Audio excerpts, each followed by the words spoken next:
Voces del río Angostura. Episodio 4. Memorias del río Angostura. Hola, soy Susana Capriles y a través de La Voz de Paine, junto a Minga por la Causa, hemos llegado al cuarto y último episodio de la serie de podcast que se titula Voces del río Angostura. El episodio de hoy lleva por nombre El futuro del río Angostura. Escúchanos y déjanos tus comentarios. Tamara, ¿cómo estás? Hola Susana, gracias nuevamente por compartir con nosotros. A través de los episodios anteriores hemos hecho un repaso por la historia del río Angostura, su valor social y conflictos. Sin embargo, estamos convencidos que aún hay una oportunidad para trabajar en conjunto y devolverle el valor al río como patrimonio natural de la comuna de Paine. Tamara, para contextualizar, ¿nos podrías resumir cuál es el rol clave del río para la comuna? En los episodios anteriores, Susana, hemos hablado que los ríos son esenciales para los ecosistemas y además son clave para la supervivencia de las personas. Nuestro río Angostura es uno de los 1.251 ríos que existen en Chile, lo que va más allá de ser una cifra o ser simples cursos de agua. Estos nutren, revitalizan el territorio por donde pasan. Además nos proveen de alimentos, incluso de lugares de recreación como nuestro querido río Angostura, que se ve repleto en verano.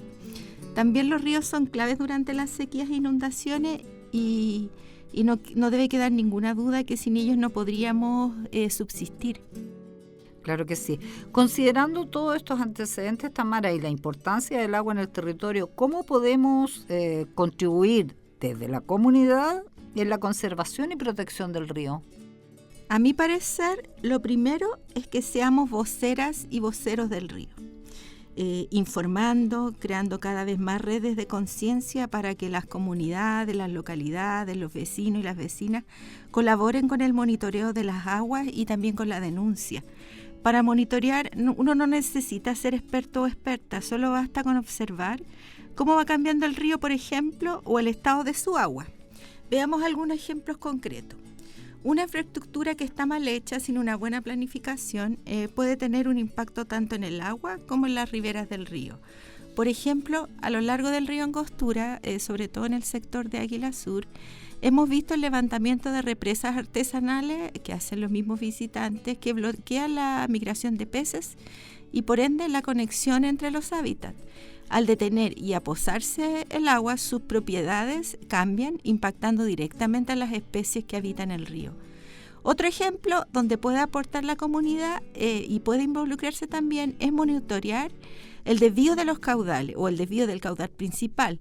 Los caudales, cuando son alterados, pueden afectar directamente la flora y fauna acuática, también los ecosistemas ribereños, convirtiéndose en una potencial amenaza a la vida incluso de la cuenca. Claro, entonces se advierte claramente la importancia de la dimensión social y la urgencia de fortalecer a las comunidades, a las vecinas, a los vecinos para que se involucren en el cuidado del río. En este sentido, ¿cuál sería el rol de las organizaciones de base, por ejemplo? Sí, Susana, la dimensión social y las implicaciones en el impacto que trae el desarrollo son claves. Ya hemos visto habitantes que se han desplazado del territorio, por ejemplo, vendiendo sus tierras, ya sea para agronegocios, para inmobiliaria, o incluso la sequía de la laguna de Aculeo, o el auge, como hemos visto hace poco, de la explotación minera en Paine, y el uso de las aguas con su posible efecto de impacto en el acceso al agua limpia y también de la producción de alimentos. Sin embargo, esto también presenta una oportunidad para que diversas organizaciones, incluso también activistas locales, sigan luchando por un cambio en la forma de planificar o de construir los proyectos. Por ejemplo, la Minga ha removido desechos y también ha denunciado irregularidades que afectan al río, y el mismo Comité Ambiental Comunal, por ejemplo, está arborizando la comuna ya hace bastante tiempo. Y si vamos más allá, hay vecinos y vecinas en la comuna que están trabajando en la regeneración del suelo, el reciclaje de agua, incluso la apicultura y la siembra de árboles nativos. Por lo tanto, si seguimos sumando todos estos esfuerzos, de alguna manera, estamos tratando de mitigar los efectos ambientales, sociales y también económicos que impactan las aguas del río Angostura. Claro, se valoran todos esos esfuerzos, pero sin duda esperamos se pueda encontrar el anhelado balance donde las acciones beneficiosas sigan creciendo en el territorio sobre el impacto negativo. Pero, ¿cómo podemos movernos hacia un enfoque más integral del cuidado del río? Partir diciendo, Susana, que a veces es difícil no decepcionarse del futuro viendo cada día una institucionalidad ambiental aún muy debilitada, considerando aún más que pudimos haber tenido una constitución histórica que pudo haberle devuelto el valor a la naturaleza y el reconocimiento de sus derechos, lo que nunca debió perder. Lamentablemente la amenaza a nuestro río es una amenaza multifactorial. Si recordamos en el episodio anterior, hicimos un repaso por los conflictos del río Angostura, por lo tanto, en ese sentido ya tenemos una línea de base para seguir construyendo. Sin embargo, la tarea mirando al futuro es apostar a la restauración fluvial. ¿Y a qué me refiero con esto? Me refiero a que seamos capaces de diseñar un conjunto de acciones destinadas a la recuperación del río, como por ejemplo a la recuperación de las funciones naturales del ecosistema para volverlo a su más cercano estado inicial. Parece una tarea difícil y ambiciosa. Tamara, ¿qué se debería intervenir específicamente? Bien difícil, Susana, porque esto incluye además los servicios ecosistémicos que históricamente ha entregado el río. Eso lo conversamos en el episodio número 2. Por lo tanto, incluye varias cosas: la restauración, la prevención, la mitigación, la modificación de los factores que lo han dañado con el objetivo a largo plazo de recuperar el proceso hidrológico y también ecológico. Hasta ahora, la Minga por la Causa ha hecho pequeñas acciones para ir avanzando en este objetivo, pero estamos muy lejos de que sea suficiente.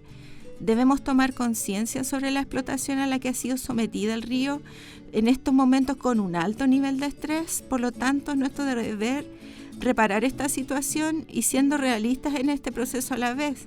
Esto quiere decir ser conscientes hasta dónde podemos restaurar y hasta dónde no podemos. Para empezar, por ejemplo, sería importante desde ya, o que ya lo hemos estado haciendo con la Minga hace bastantes años, mitigar las presiones a las que está sometido el río Angostura como la basura. Sin embargo, una restauración fluvial debe verse como un sistema integral de recuperación, no solo al servicio humano. En general somos bien antropocéntricos. Esto debe verse en conjunto, no como un proceso aislado. No solo basta, por ejemplo, arborizar o recuperar sus aguas contaminadas como una acción aislada, sino que además debe ser un camino en conjunto. ¿Qué factores, Tamara, deberíamos tener en cuenta para llevar a cabo un proceso integral? Por ejemplo, el caudal, la estructura ribereña del río, la estructura del sustrato de suelo, cómo varía el ancho del cauce, su profundidad, su conexión también con el agua subterránea y, por supuesto, el recorrido por donde fluye el río Angostura. Como ves, Susana, esta tarea es bastante ambiciosa y a la vez nos queda menos tiempo.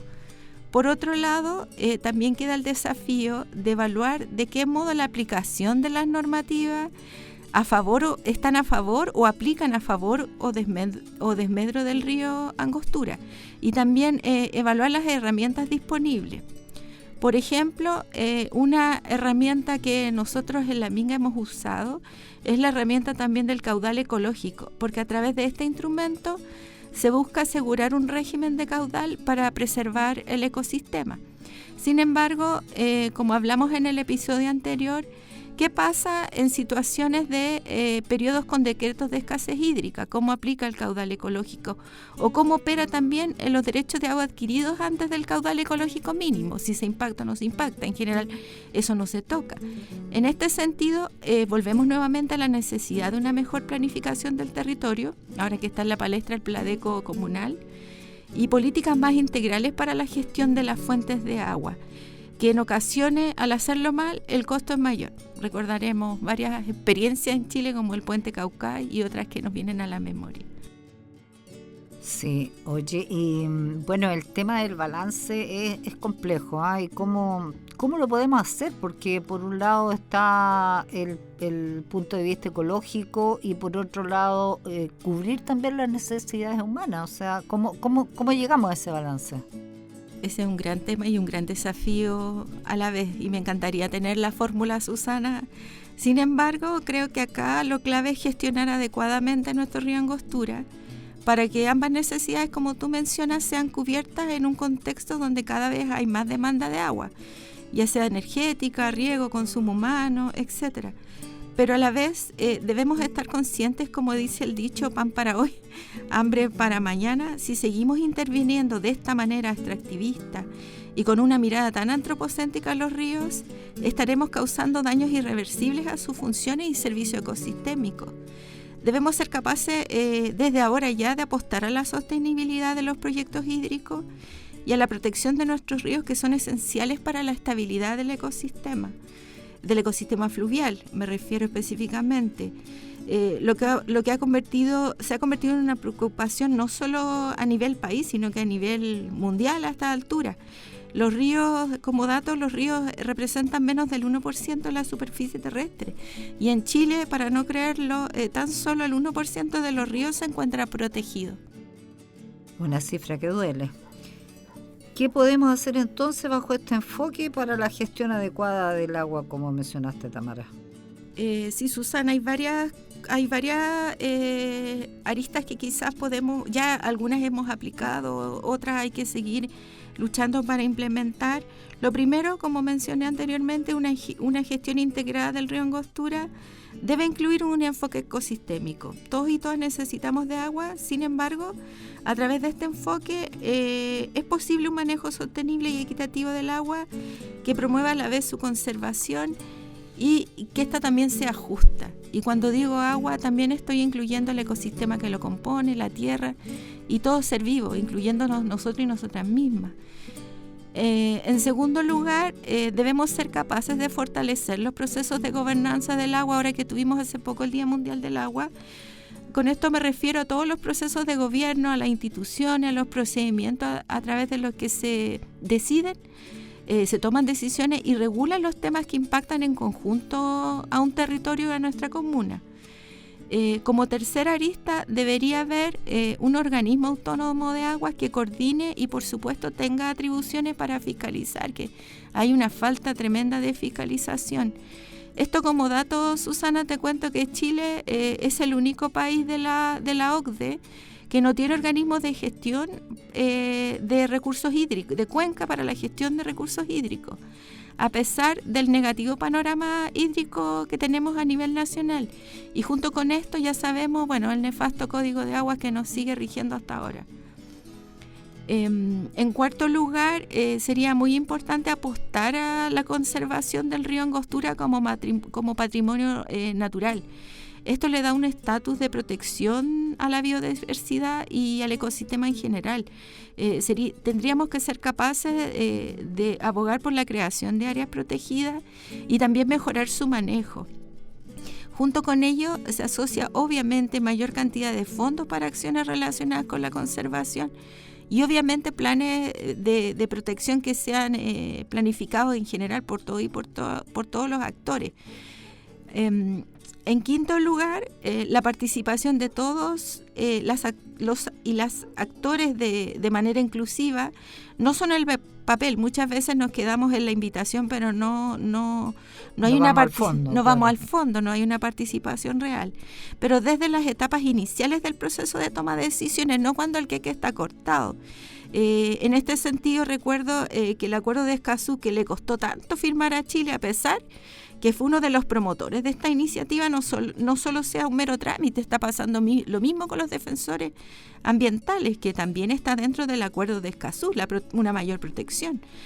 Además, la facilitación para que las organizaciones territoriales puedan llevar a cabo su trabajo, como por ejemplo las mismas APR de las que hablamos también en uno de los episodios, aún esperan la modificación legal desde 2017, donde también se les exige ser dueñas de los derechos de agua. Lo veo muy comparado a una empresa privada que es totalmente diferente. Como sexta medida, me parece que es muy importante ir conformando también mesas del agua en el territorio, no solo mesas de trabajo generales o por coyuntura. donde se enfrentan los temas de escasez de agua en la comuna, desde el consumo y el agua potable rural, sobre todo en este tipo de comunas rurales. No podemos, me imagino en el futuro no podemos estar peleando de quién es la prioridad del uso del agua, si de la agroindustria o el agua potable rural, por ejemplo, que es doloroso. Claro que sí, la lucha por el agua. La lucha por el agua. En séptimo lugar, que algo muy bonito, debemos mirar nuestra historia y ser capaces de rescatar las prácticas ancestrales para enfrentar el cambio climático y la sequía a través de la conservación, el almacenamiento y la sabiduría que en el uso del agua. Por ejemplo, la siembra y la cosecha de agua, que es una herramienta muy bonita. A veces la innovación ya existe en lo ancestral, pero nos quedamos encandilados con las nuevas tecnologías, que por lo demás no son baratas ni tampoco son de acceso universal. Y para terminar, como octavo punto, deben haber muchos más, pero un resumen de lo que a mi parecer es lo prioritario, algo tan simple como cuando visitemos espacios naturales, dejarlos tal como están. Este es un llamado a las personas en particular. Este es un gran problema que tenemos en el río Angostura. Con esto nos referimos a no botar la basura, a evitar botar aguas grises, aguas negras. Hemos visto personas lavando loza o lavándose con champú en el cauce del río. Estar atentos también a los desechos de la industria y también demandar y pedir al Estado que establezca programas de educación ambiental en las escuelas, porque muchas veces nos vemos tentados de culpar a los visitantes del río Angostura y de los espacios naturales, que si bien tienen su cuota de responsabilidad, el Estado también hace lo suyo motivando el consumo, pero está el debe con lo que pasa después de que consumimos. Sí, fíjate que, la educación está al debe en ese sentido. Para la Minga por la Causa, en este escenario que hemos estado conversando a través de estos podcasts, ¿cómo sigue el trabajo? Seguimos dándolo todo por la defensa del río. Tenemos esperanza en el futuro, Susana, de lo contrario yo creo que ya habríamos bajado los brazos. Sin embargo, también hemos sido golpeados como colectivo por varias situaciones como la pandemia. El rechazo a la Constitución fue muy doloroso. El descenso también de la participación ciudadana de los voluntarios y voluntarias por diversas razones. La falta de recursos también para poder hacer mejoras y sobre todo las barreras institucionales, entre otros factores. Sin embargo, y creo ser vocera también de mis compañeras y compañeros mingueros y mingueras, estamos convencidos que mientras el coipo, el patoyeco, la tagua sigan coexistiendo en este maravilloso ecosistema, no dejaremos de luchar hasta que seamos escuchados y escuchadas. Al mismo tiempo también agradecer a la Voz de Paine, que nos ha escuchado en nuestro llamado, por darnos la oportunidad de visibilizar al río Angostura y darle voz. Sí, mira, se observa en todos los relatos que hemos hecho y especialmente en este último, que hay hartos desafíos, pero al parecer la voluntad política por parte de los gobiernos, del Estado, está bastante debilitada. Esperamos que con el trabajo que ustedes están desarrollando logremos ir permeando a las comunidades y logremos finalmente este mejoramiento, digamos, de la situación del río Angostura. Estamos llegando así al final de esta serie de podcast Voces del río Angostura, que se compuso, como ustedes sabrán, de 4 episodios donde dimos cuenta del valor, la importancia, el privilegio también que tiene tener el río Angostura y la tremenda responsabilidad de compartir el ecosistema de este hermoso río. Como vecinas, como vecinos, es un privilegio, pero también debemos sentirnos comprometidos en su cuidado. Comentarle que todos los episodios están disponibles, digamos, en Spotify, como también en el canal de YouTube de Radio La Voz de Paine. Los invitamos a estar en contacto con la 107.9, La Voz de Paine, comunitaria de verdad, a través de nuestras distintas plataformas.